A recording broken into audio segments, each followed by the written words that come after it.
দেশের পরিস্থিতি সাংঘাতিক জটিল, আমাদের অবস্থান খুব খারাপ।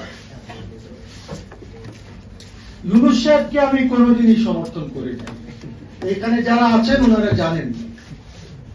ডে ওয়ান থেকে আমি বলছি যে এটা চলবে না, এটা চলতে পারে না।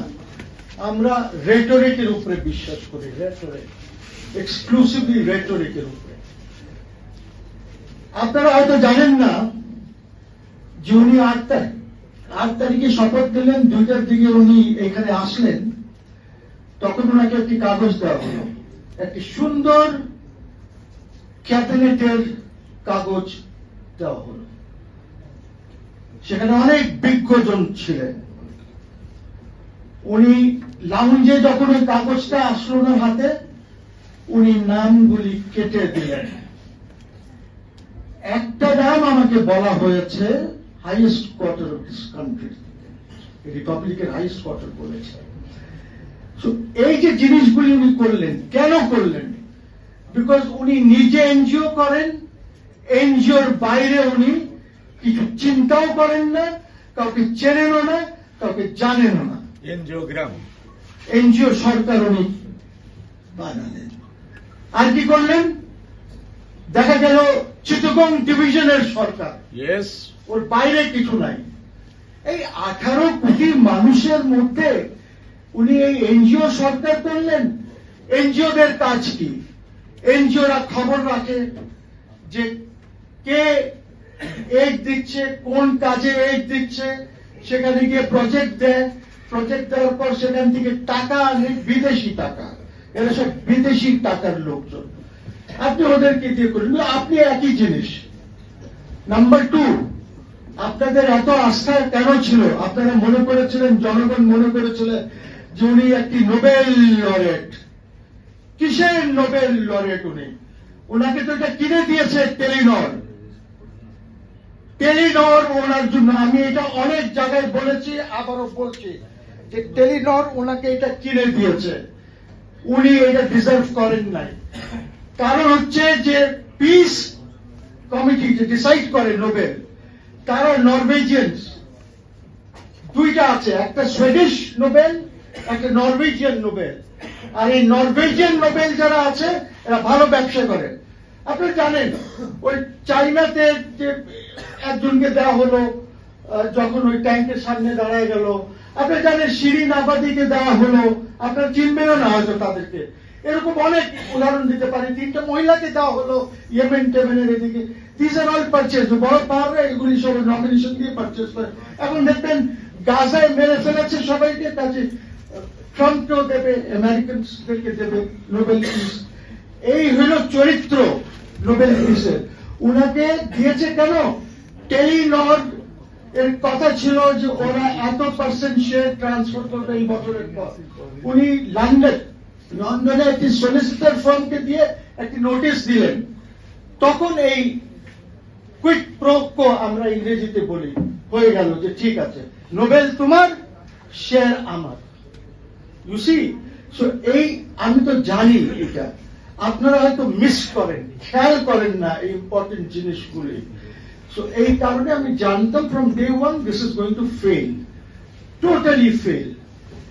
এখন দেখছেন আপনারা টোটালি ফেল করেছে। আপনি বিদেশ থেকে এনে দেখেন, আলী রিয়াজ মিয়াজকে তো আমি মনে করি যে তারা ট্রেটার। তাদের তো দেশের সাথে কোনো সম্পর্ক নাই। তারা ডলার আয় করার জন্য, ভালো জীবন যাপন করার জন্য তারা দেশকে, গরিব লোকজনকে ছেড়ে চলে গেছেন। এরা সবাই আমাদেরকে ছেড়ে দিয়ে গেছে। তারা কেন? বিকজ আমরা বড় লোক হব, আমরা ভালো থাকবো। আজকে এখানে এসে কোটি কোটি টাকা সবাই নষ্ট করেছে, সেটা বিডা হোক, ইনভেস্টমেন্ট কনফারেন্সের নামে, বাট আলী রিয়াজ গং হোক, এই মজুমদার যে ইলেকশন করে সে হোক, সে তো থাকেই ওদের স্যালারি পায় আমেরিকানদের থেকে। সো এই জিনিসগুলি না বুঝলে ইউ উইল নট আন্ডারস্ট্যান্ড। দ্বিতীয় জিনিস যেটা হলো, সেটা হলো যে নির্বাচন করাতে পারবে না ইউনূস সরকার, কোনোভাবেই পারবে না। তৃতীয় হলো ইউনূস সরকারের ভিত্তিটাই ইললিগাল।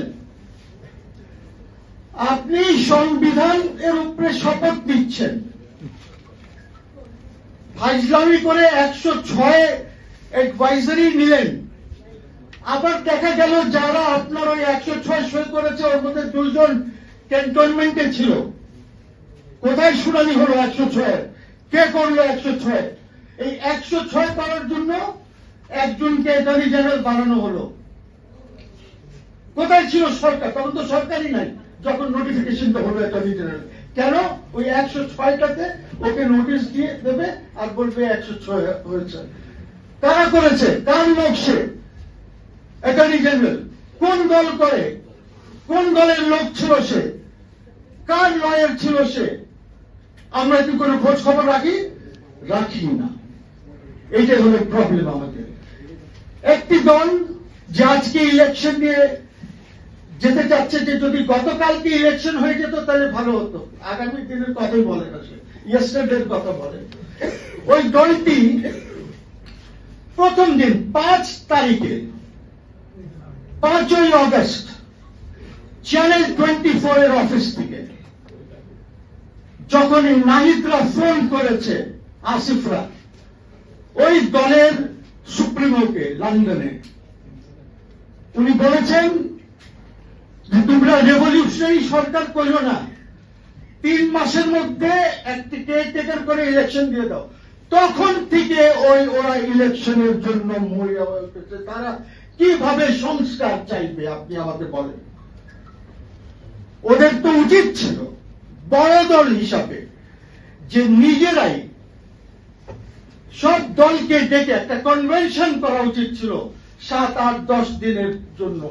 সেখানে বসে এইসব রাজনৈতিক দলরা মিলে একটি এগ্রিমেন্ট করত যে কিভাবে সংস্কার হবে, কিভাবে দেশ আগামীতে চলবে। তা তো করে নাই। সরকারের পিছে ধরছে ইলেকশন দাও। আর আমরা জানি তো ইলেকশন দিলে, এখানে কেউ বলেছে যে 20-21টা সিট পাবে হয়তো জামাত, চরমনের হয়তো 3-4টা পাবে, আর সব ওরা নিয়ে যাবে। এবং বলেছে যে ঠিক আছে আমি কয়েকজনকে একটা 2-2টা সিট দেব। তাহলে কি হবে? ওই স্বৈরাচারী হবে। আমরা 2001 থেকে 2006 তো তাদের শাসন দেখেছি, কি গভর্নেন্স ছিল আমরা জানি তো, আমরা চিনি তো। ওদের থেকেই শিখেছে শেখ হাসিনা যখন সে 2008-এ ক্ষমতায় গেছে। ওদের থেকেই শিখেছে গেছে যে কিভাবে ম্যানিপুলেট করতে হবে, কিভাবে কারাপশন করতে হবে। আমি বলবো যে আপনারা কনভেনশন ডাকেন, সব দলদেরকে যারা কন্ট্রিবিউট করতে পারবে ওদেরকে ডাকেন, ডেকে আমরা পলিটিক্যাল পার্টিসরা এগ্রিমেন্ট করব আমাদের উপরে চাপানের কে Ali Riaz, who is he. আর নির্বাচনের ব্যাপারে আমি বলবো আপাতত তো কোনো নির্বাচন হচ্ছে না। যেহেতু নির্বাচন হচ্ছে না, আপনারা প্রস্তাব দেন এই কনভেনশনের মাধ্যমে যে ঠিক আছে যার যা প্রতীক আছে থাকুক, কিন্তু ব্যালট পেপারে প্রতীক থাকবে না। ব্যালট পেপারে আমার নাম থাকবে এবং ছবি থাকবে। তার কারণ হচ্ছে এই যে মার্কা আছে, এইটাই হলো সবচেয়ে দুষ্ট। মার্কাটাই হলো দুষ্ট, এরাই প্রবলেম ক্রিয়েট করে। আপনি কোন ভোটারকে জিজ্ঞেস করেন যে কারে ভোট দিলা, মহসিন না রেজা সাহেবরে, শুনবেন না আমি ধানের শীষকে দিয়েছি। সে জানলো না যে মহসিন ধানের শীষ না লাঙ্গল নাকি। ওই মার্কা দিয়ে ইলেকশন করলে কোনোদিন এই দেশ গণতান্ত্রিক হবে না। আমি বলি এখন তো ছবি দেওয়া যায়। আপনি আপনার সাথে দেখা করেছি, আপনি যাকে ভালো লেগেছে ভোট দেবেন, ছবিতে ভোট দেবেন। দেশ থেকে আমার নাম নাও পড়তে পারেন, ছবি তো চিনবেন, তো মার্কার দরকার কি? আমার মনে হয় অনেক সংস্কার করা দরকার। এই সংস্কার যদি না হয় তাহলে সেই প্রয়োজন যেটা আমরা বলি সব